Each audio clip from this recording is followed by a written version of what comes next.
तर मुंबई उत्तर मध्य मतदारसंघातून काँग्रेसच्या प्रिया दत्त या उमेदवारी अर्ज या ठिकाणी त्यांनी भरल्याचं बघायला मिळालं। ज्या खरं तर उमेदवारी अर्ज भरण्यापूर्वी त्यांनी प्रभादेवी इथल्या सिद्धिविनायकाचं दर्शन देखील घेतलं आणि उमेदवारी अर्ज भरतानाची दृश्य आपण पाहिली, त्यासोबत त्यांची प्रतिक्रिया देखील पाहिली आणि त्यानंतर संजय निरुपम यांनी देखील आपला उमेदवारी अर्ज या ठिकाणी आज दाखल केलेला आहे। आपण पाहतोय मुंबईमध्ये अनेक दिग्गज नेत्यांनी जे आहे उमेदवारांनी आपले उमेदवारी अर्ज आज दाखल केलेत।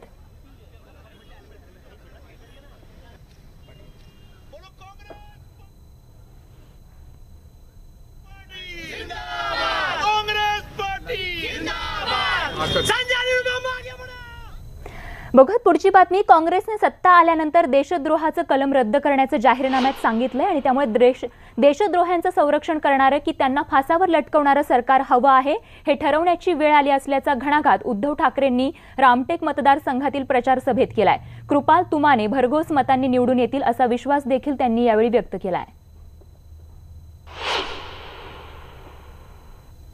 जसं आम्ही म्हणतोय भारत माता की जय, त्या भारत मातेमध्ये देशद्रोहाचं कलम काँग्रेस सरकार आलं तर काढून टाकणार हे तुम्हाला मान्य आहे?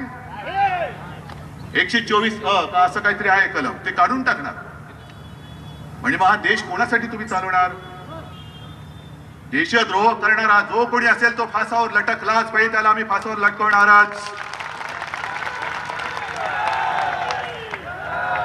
जर राहुल गांधींना असं वाटत असेल की देशद्रोहांची बाजू घेऊन हिंदुस्थान आपल्याला सत्ता देईल, राहुलजी अजून या देशामध्ये देशावरती प्रेम करणारा मर्द हा माझ्या समोर आणि संपूर्ण देशामध्ये जिवंत आहे। तोपर्यंत तुमचे देशद्रोहाचं जे काही प्रेम आहे ना ते आम्ही साकार होऊ देणार नाही, अजिबात होऊ देणार नाही।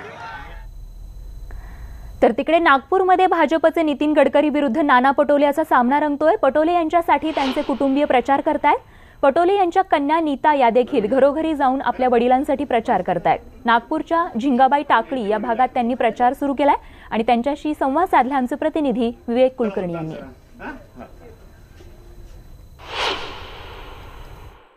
फक्त महाराष्ट्राचं नाही तर सगळ्या देशाचं लक्ष ज्या एका लढतीकडे लागलंय ती लढत आहे नागपूरमध्ये। नितीन गडकरी विरुद्ध नाना पटोले। फक्त नाना पटोलेच नाही तर त्यांचे कुटुंबीय देखील आता निवडणुकीत प्रचार करतायत। आपल्यासोबत नीता पटोले आहेत, ज्या नाना पटोलेंच्या कन्या आहेत आणि घरोघर जाऊन आता प्रचार करतायत। आज आम्ही बघतोय की तुम्ही देखील आता प्रचार करताय, घरी जाऊन प्रचार करताय, काय लोकांचा आता प्रतिसाद आहे? लोक खूप खुश आहे आणि भंडारा गोंदिया जास्त दूर नसल्यामुळे पप्पांच्या कामाचे इथे पण ॲडव्हर्टाइजमेंट झालेच आहे तितके आणि लोक छान रिस्पॉन्ड करतोय आणि Nagpur people are welcoming us, so we are very happy now. तुमच्या बोलण्यात एक मुद्दा आलाच की जो प्रचारात देखील आणला जातो की बाहेरचा उमेदवार आहे, तर तुम्ही लोकांना कसं पटवून सांगताय की बाहेरचे नाही तर इकडचे उमेदवार आहेत? आम्ही इथचेच आहोत, फक्त पप्पांचं करिअर वाईज पप्पा तिथे सेटल्ड होते, नाहीतर आम्ही 20 वर्षापासून इथेच राहतोय। तर त्यामुळे आणि भंडारा गोंदिया मी सांगते तुम्हाला जास्त दूर नसल्यामुळे पप्पांचे कामाचे म्हणजे लोकांना माहिती आहे पप्पांचे कामं काय आहेत ते। काय काय तुम्ही कामं घेऊन लोकांसमोर जाता, काय सांगताय तुम्ही, काय अचिव्हमेंट आहे? कारण एकीकडे सांगितलं जातं की गडकरी त्यांच्या कामाचे दाखले दिले जातात की देशभर त्यांनी काय काम केलंय, राज्यात काय काम केलं, तुम्ही काय काम केलं म्हणून लोकांसमोर जाता आता?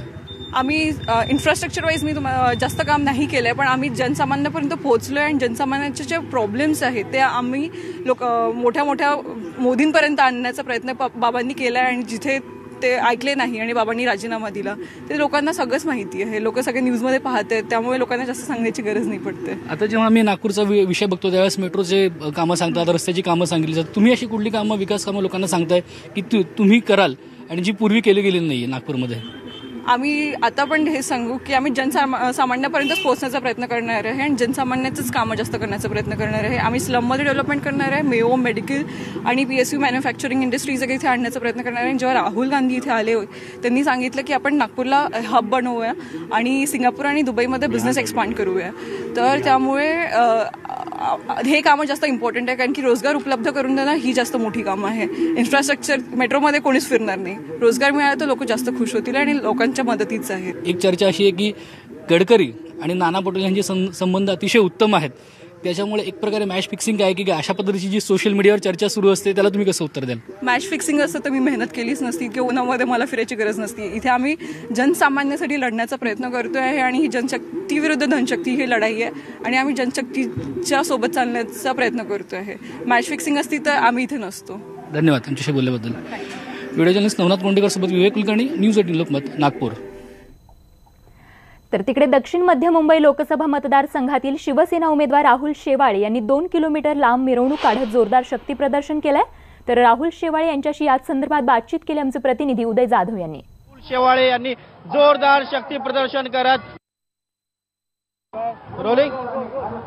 रोल दक्षिण मध्य मुंबईचे शिवसेनेचे उमेदवार राहुल शेवाळे यांनी जोरदार शक्ती प्रदर्शन करत उमेदवारी अर्ज दाखल करण्यासाठी प्रचार रॅली काढली. आपण समोर बघत असाल लांबच लांब जवळपास 1 ते 1.5 किलोमीटर एवढी मोठी ही रॅली आहे आणि रॅली पाहण्यासाठी सुद्धा मुंबईतले मोठ्या संख्येने नागरिक असतील मतदारांचे जे रस्त्यावरती उतरलेत. आपण राहुल शेवाळेंशी बोलूया. तुमचा थेट सामना एकनाथ गायकवाड यांच्याशी असणारे काँग्रेसचे उमेदवार, काय सांगणार मतदारांना? नाही, मी सर्वप्रथम शिवसेना प्रमुखांनी जे स्वप्न साकार करण्याची संधी गेल्या वेळी मला मिळालेली आहे आणि शिवसेना भाजप आरपीआयच्या सगळ्या कार्यकर्त्यांच्या आशीर्वादाने ती संधी साकार केली. आता यावेळी पुन्हा एकदा ती संधी मला मिळालेली आहे. आपण उत्साह बघत आहे. शिवसेना भाजप आरपीआय, दलित पॅंथर, रासप सगळे कार्यकर्ते उत्साहाने उतरलेले आहेत आणि पुन्हा एकदा दक्षिण मध्य लोकसभा मतदारसंघावर भगवा फडकणार आहे. हा आता निश्चित झालेला आहे. फक्त आव्हान आता आम्हाला कुणाचं वाटत नाही. दक्षिण मध्य लोकसभा मतदारसंघातल्या सगळ्या लोकांनी एक संकल्प केला की शिवसेना प्रमुखांचं स्वप्न साकार करून दक्षिण मध्य लोकसभा मतदारसंघावर भगवा फडकवणार. 5 वर्ष तुम्ही खासदार होतात, आता पुढची 5 वर्षासाठी तुम्ही मतदारांना काय सांगा? गेले 5 वर्ष खासदार म्हणून मतदारसंघातली विविध कामं केली म्हणून लोकांचा आशीर्वाद आणि उत्स्फूर्त प्रतिसाद मिळत आहेत आणि दक्षिण मध्य लोकसभा मतदारसंघ शिवसेना प्रमुखांवर प्रेम करणारा, त्यांच्या विचारांचा सन्मान करणारा, परमपूज्य डॉक्टर बाबासाहेब आंबेडकरांच्या विचारांचा सन्मान करणारा आहे. पुढील 5 वर्षात मुंबई शहराला इंटरनॅशनल सिटी बनवण्याचा केंद्र सरकारच्या माध्यमातून मी प्रयत्न करणार आहे. जो डेव्हलपमेंट प्लॅन आहे 2034चा तो 100% इम्प्लिमेंट करण्याकरता केंद्र सरकारच्या माध्यमातून फायनान्स आणि सगळे एक अथॉरिटी क्रिएट करून तो इम्प्लिमेंट करण्याचा प्रयत्न करणार आणि मुंबई शहराला एक नवीन ओळख येणाऱ्या काळात मी देणार आहे. आपण बघतो की राहुल शेवाळे यांनी भली मोठी रॅली काढलेली आणि जोरदार शक्ती प्रदर्शन केलेलं आहे. येत्या काळामध्ये म्हणजे एकूणच मतदानाच्या दिवशी मतदार राजा नेमकं काय मतदानाचं कौल कोणा देतो हे आपल्याला पाहावं लागेल. व्हिडिओ जर्नलिस्ट बाळकृष्ण शेट्टीसह उदय जाधव, न्यूज 18 लोकमत, मुंबई.